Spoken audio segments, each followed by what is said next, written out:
This is Daniel Gafon for Eat Sleep Boxing Repeat, coming at you from Bournemouth Beach with Sky's Head of Boxing, Adam Smith. We're here for the Chris Billam Smith versus Isaac Chamberlain fight for the European and Commonwealth titles. Adam, have you ever had a press conference or video workout on the beach like this? So when I rocked up today, I saw John Wischusen from Boxer, and he said this is the first time that he remembers in his long career sand under our feet for a media event. Had to think actually, but one other one comes to mind, which was Logan Paul and KSI on Venice Beach, a rather different sort of setup.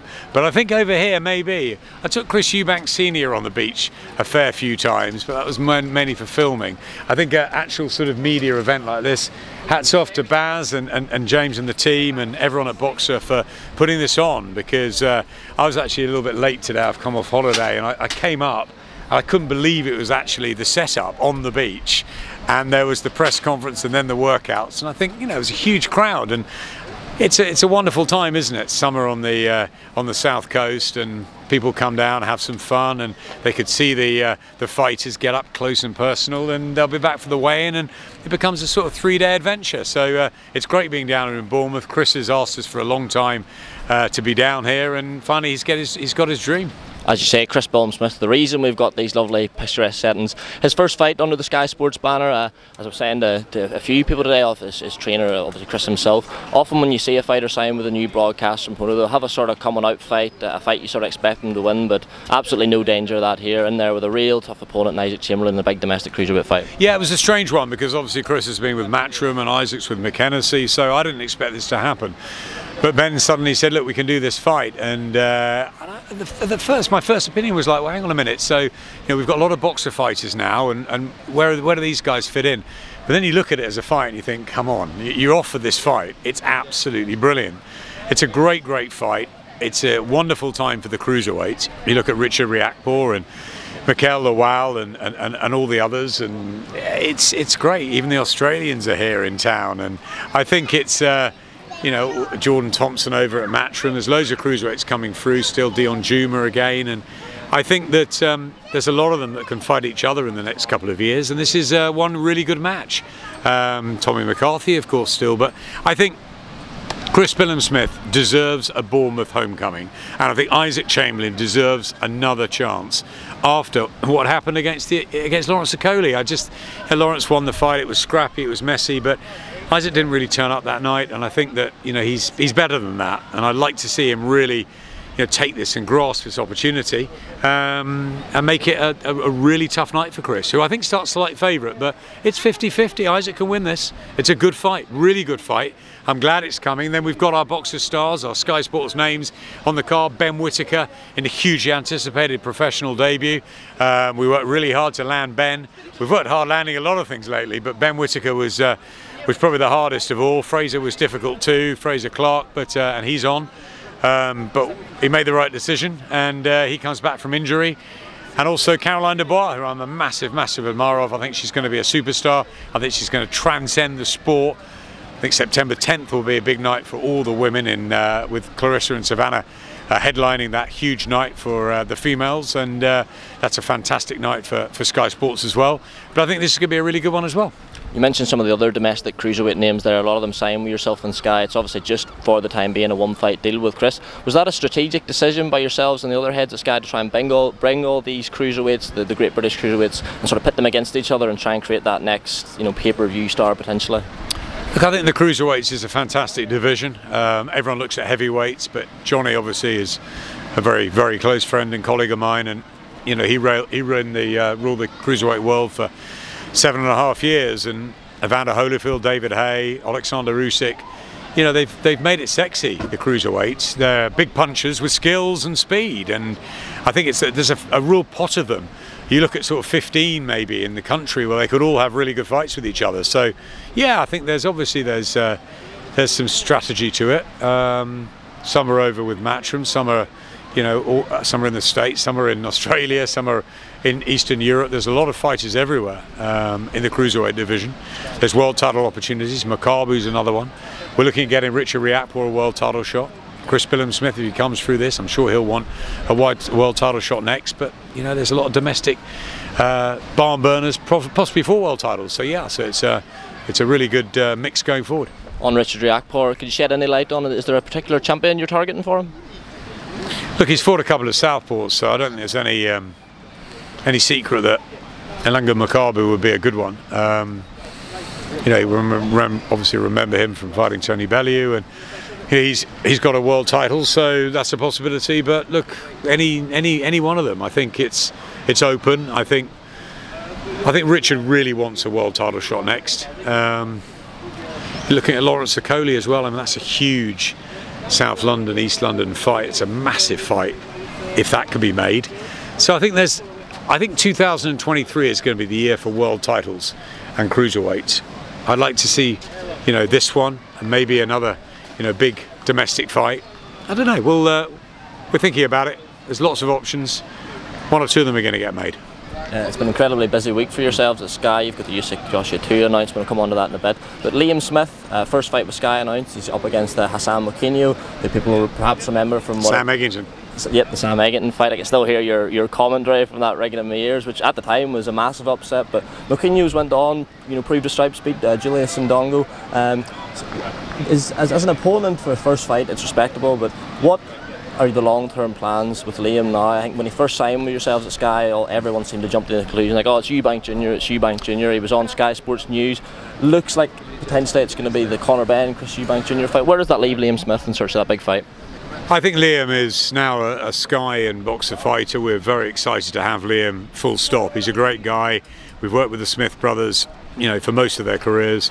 I'm really close to Paul and to all of them, and Liam has always done things his own way, and we haven't had as much time together, certainly broadcast time, so I'm really pleased Liam's come.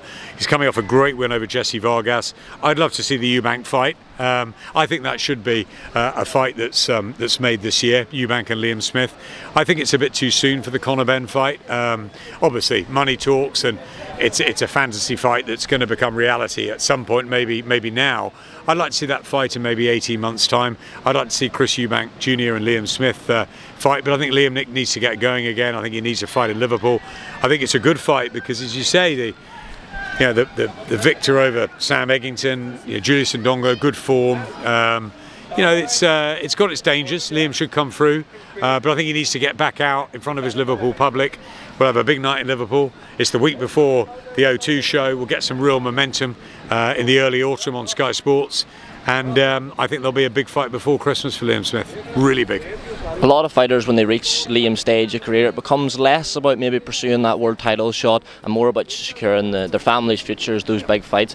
Obviously all the belts at 154 where Liam's been campaigning recently are held by Jermell Charlo.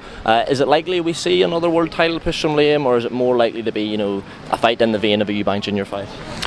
It's interesting actually. You know, I think Callum is very key on becoming a two-weight world champion. I mean, that's what he really wants. I remember when we worked in September on his fight, he just kept saying to me, I just want to be a two-weight champion. I think with Liam, you know, I think he won that world title. I think he's done brilliantly. Could he win another? Of course he could. I think he just wants big fights at this stage. I think you're right. And I think they do get, you know, your Carl Froch's. George Groves obviously had to keep going until he won that elusive world title. I think they come into the last sort of 2 or 3 years of their career, and they obviously want the big money fights that are going to secure them, but they want the most entertaining fights, and in many ways the most dangerous fights.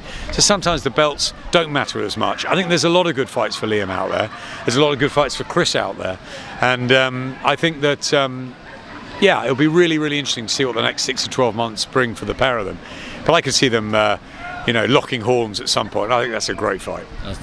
While I've got you here, Adam, I have to touch on the Usyk Joshua 2 announcement. Yeah. Finally over the line. Became a bit of a saga, these broadcast rights. We all assumed at one stage it would be DAZN, then it looked certain that Sky got it, and then things went quiet for about 3 weeks or so there. Can you shed any light on what the delay was in the announcement? Contracts, these things take time. Much cleverer, smarter people behind the scenes at Sky and the commercial team and the lawyers have to go through everything, and of course we're dealing with the skill challenge of the Saudis, and I think before we were contracting with Matchroom, so, and that's probably you know, obviously a relationship that we'd had for many years. This was a different deal because obviously we came at it quite late. AJ went and signed with DAZN on obviously a fight and ambassadorial deal, but the Saudis had the global rights, and we saw an opportunity to go get them, and that's what we went and did. And Ben Shalom was very much part of that, helped us out. Rob Selms, our head of rights, in the middle of negotiations and did a lot of work behind the scenes. And I think, and I was there, and because I know the princess and the princes and the sort of skills challenge people from working with them before.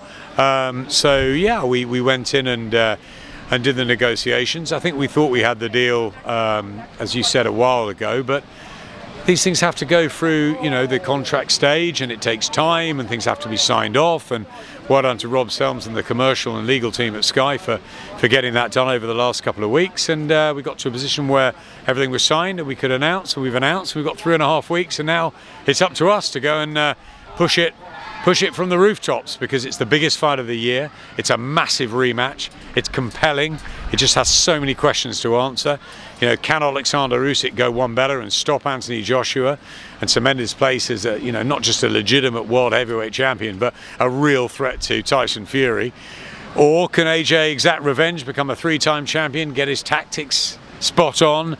How will the Ukraine situation have affected Alexander? He's so personally involved in that. He was on the front line. He's got his friends, his family there. But is he using that as steel to, he'll obviously be more of a heavyweight now, a year on almost, obviously out in the desert. All sorts of different things go into this, but it's a fascinating one, and it's one that we all want to see the outcome of.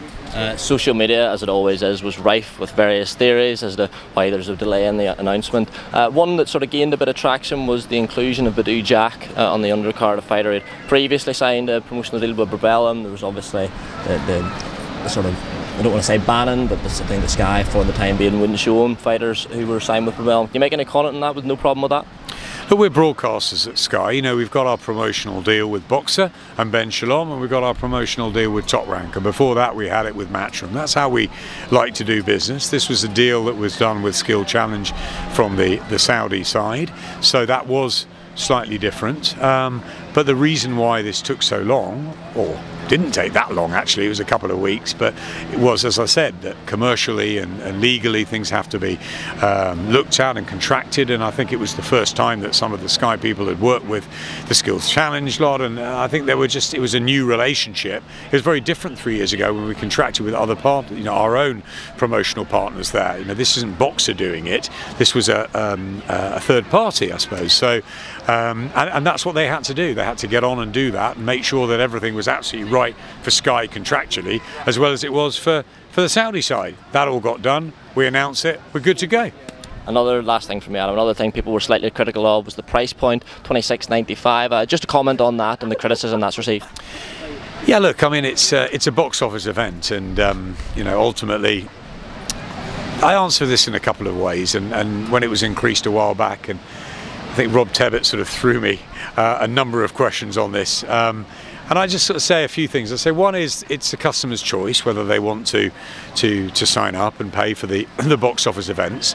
You know, we try and give great value to our customers across the Sky portfolio, not just in sport but across the platform.